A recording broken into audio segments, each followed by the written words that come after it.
आज हम देखेंगे एक्सरसाइज 2.3 का क्वेश्चन नंबर 6 दिया है। For which value of k the following system of equation has unique solution. Unique solution कब होता है? तो जब rank of A equal to rank of C equal to n होता है तो हमारा क्या होता है? यूनिक सोल्यूशन होता है। तो एक चीज़ तो हमने अपने दिमाग में सोच ली कि यूनिक सोल्यूशन कब होता है, ये कंडीशन हमको पता चल गया। अब इक्वेशन ये दिया है, 3 इक्वेशन दे दिया है, कहा है so that it is consistent if के इक्वल टू -2। अगर के इक्वल टू -2 आ जाता है तो दिखाइए कि ये कंसिस्टेंट है। तो हम क्या करेंगे, के इक्वल टू -2 कैसे निकालेंगे? तो इसको सॉल्व करेंगे।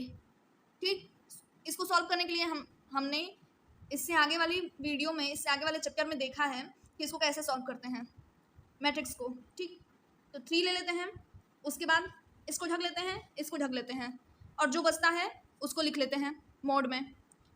ये जो पार्ट है ये माइनस में होता है, तो ये माइनस तो पहले यहाँ पे माइनस तो रहेगा ही, और ये माइनस है ही। उसके बाद इसके आगे और पीछे जो है उसको ढक लेते हैं, और इसको जो दिख रहा है उसको मोड में लिख देते हैं। क्या दिख रहा है? 2 3 1 के लिख दिए मोड में।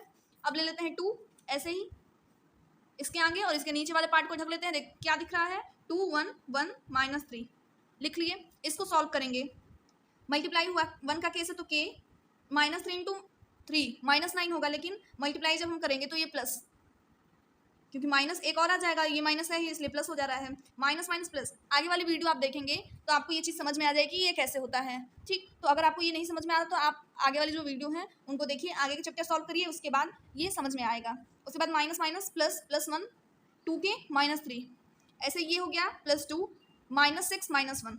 इसको सॉल्व किया हमने तो 5k + 10 आया, यानी कि जब ये 10 इस साइड चला जाएगा तो k इक्वल टू क्या आ जाएगा? -2। और यही तो कह रहा था कि so that it is consistent if के इक्वल टू -2। -2 आ गया। अब हमको दिखाना है कि ये कंसिस्टेंट है। कंसिस्टेंट कैसे दिखाते हैं हम?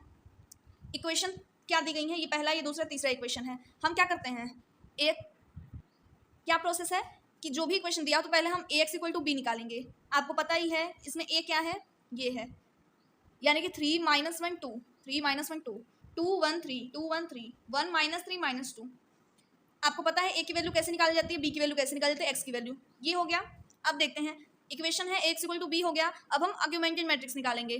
तो यहाँ देखिए हमने आर्गुमेंटेड मैट्रिक्स निकाला, कैसे निकलता है? तो C equal to A combination B, A की वैल्यू रखा, बी की वैल्यू रखा। इसको किस में चेंज करेंगे? अपर ट्रायंगुलर मैट्रिक्स में चेंज करेंगे। उसको चेंज करने के लिए हमें यहाँ 0 चाहिए, यहाँ 0 चाहिए, यहाँ 0 चाहिए। ठीक, तो कैसे 0 आएंगे? तो देखिए R2 में हमने ऑपरेशन किया है कि R2 - 2R3, यानी कि R2 यानी कि 2 - 2R3, यानी कि इसमें 2 का मल्टीप्लाई करवा दें और घटा दें, यहाँ पे 0 आ जाएगा।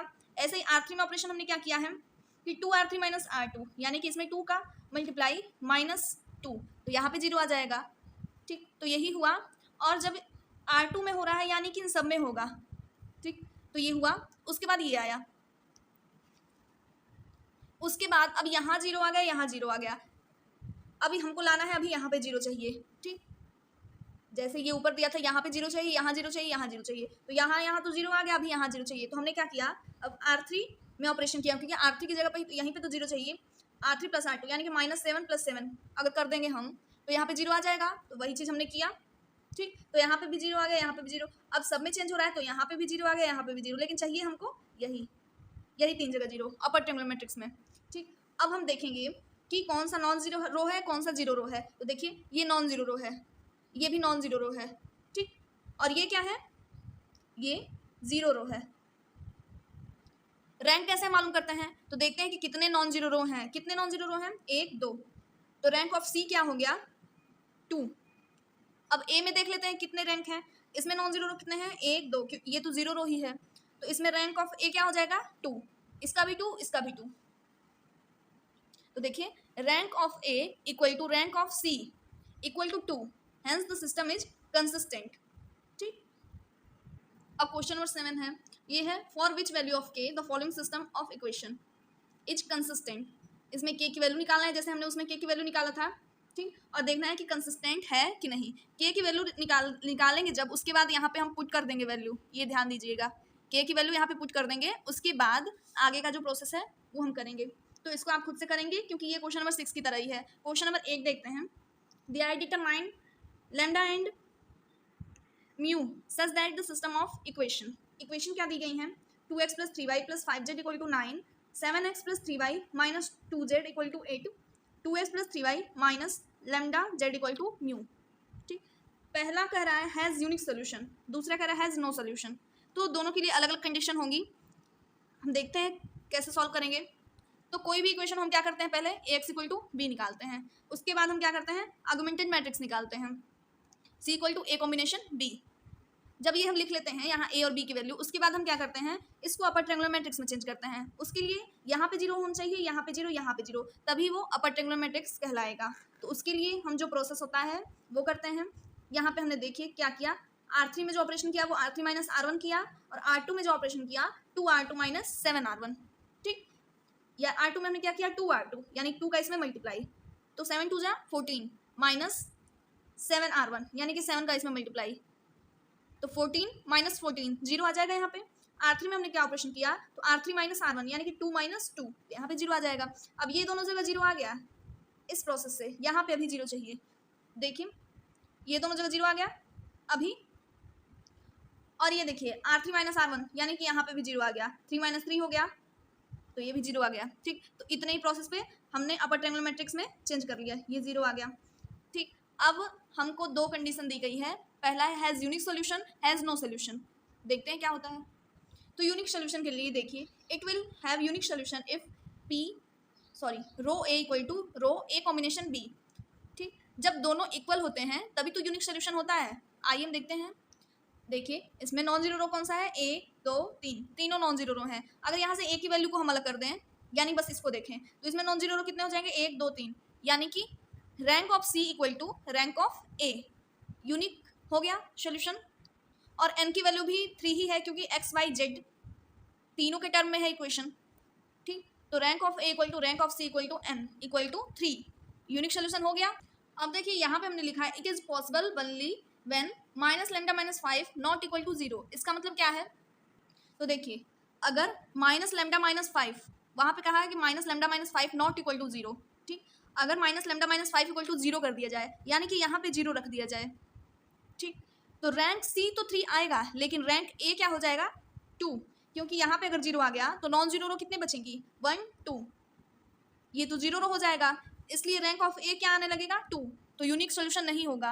यूनिक सोल्यूशन कब होगा, जब minus lambda minus 5 not equal to 0, इसलिए वहाँ पे लिखा गया it is possible only when minus lambda minus 5 not equal to 0। ठीक, तो lambda not equal to minus 5 हो गया। अब दूसरी कंडीशन थी कि नो सोल्यूशन, उसके लिए क्या है, देखिए नो सोल्यूशन कब होगा, जब दोनों की वैल्यू इक्वल नहीं होंगी, यानी it will have no solution if row A not equal to row A combination B, तभी तो नो सोल्यूशन होगा। इनकंसिस्टेंसी वही चीज़ है, कंसिस्टेंसी कब होता है, जब इक्वल होता है, इनकंसिस्टेंसी कब होता है, जब नॉट इक्वल टू होता है। तो यही कह रहा है नो सोल्यूशन कब होगा, जब नॉट इक्वल होगा।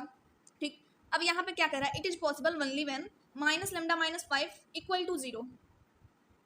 ठीक, इक्वल टू 0 यहाँ कहा है, यानी कि minus lambda minus 5 equal to 0, अगर इसकी जगह पे 0 रहे तो क्या हो जाएगा, rank of A not equal to rank of C. ठीक, उसी से तो हो सकता है।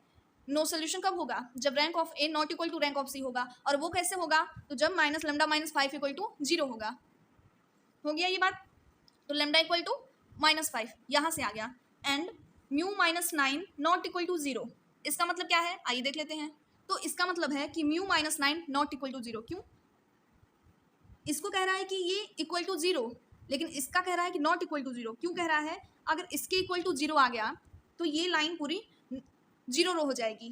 ठीक, रैंक ऑफ ए अगर हम निकालेंगे, अगर यहाँ पे 0 हो गया तो रैंक ऑफ ए अगर निकालेंगे, नॉन जीरो रो कितनी बचेंगी 1 2, यही बचेगी, तो रैंक ऑफ ए 2 आ जाएगा। ठीक, अगर लेकिन इसको कह रहा है कि mu minus 9 non equal to 0, अगर ये 0 के इक्वल आने लगा, ये अगर 0 के इक्वल आ गया तो क्या हो जाएगा, rank of C equal to भी 2 हो जाएगा। क्यों, क्योंकि ये सारे जब हो जाएंगे 0 तो यही तो नॉन जीरो रो बचेगा, तो rank of C equal to भी 2 हो जाएगा, दोनों इक्वल होने लगेंगे। ठीक, लेकिन इसमें कंडीशन है कि row A not equal to row A combination B, इसलिए कह रहा है कि mu minus 9 not equal to 0। इस बात का आप हमेशा ध्यान रखिएगा, इसके इक्वल टू 0 लेकिन इसके इक्वल टू नॉट 0, क्योंकि अगर ये 0 हो गया तो फिर वही बात होगी कि दोनों का जो रैंक होगा वो सेम हो जाएगा, और फिर वो नो सोल्यूशन कहाँ से होगा, जब दोनों का रैंक सेम हो जाएगा, तो इसीलिए कह रहा है कि minus lambda minus 5 equal to 0 but mu minus 9 not equal to 0। तो वहाँ से हमको वैल्यू मिल गई म्यू नॉट इक्वल टू 9। ठीक, तो ये हो गया आपका। अगर कहेगा यूनिक सोल्यूशन तो हमको पता है row A equal to row A combination B, अगर कहेगा नो सोल्यूशन तो row A not equal to row A combination B. देखते हैं next question. Examine the consistency of the system of equation. Equation दे दिया है, 3 इक्वेशन है, and find its solution. कैसे क्या करेंगे इसमें, तो यही बताना है कि कंसिस्टेंट है कि नहीं है। तो ये आपको प्रोसेस पता ही है कि पहले एक्स इक्वल टू बी निकालते हैं, फिर ऑगमेंटेड मैट्रिक्स निकालते हैं, उस मैट्रिक्स को हम क्या करते हैं अपर ट्रायंगुलर मैट्रिक्स में चेंज करते हैं, उसके बाद rank of C rank of A निकालते हैं। अगर दोनों इक्वल हैं तो क्या हो जाएगा, कंसिस्टेंट है। और ये भी कह रहा है एंड फाइंड इट्स सोल्यूशन, फिर एक्स इक्वल टू बी करके हम उसका सोल्यूशन निकाल लेते हैं, यानी कि एक्स वाई जेड की वैल्यू निकाल देनी है यहाँ पे। आज के लिए इतना ही, कल से हम स्टार्ट करेंगे चैप्टर 3। अगर आपको वीडियो पसंद आए तो लाइक करें, चैनल को सब्सक्राइब करें। Thank you.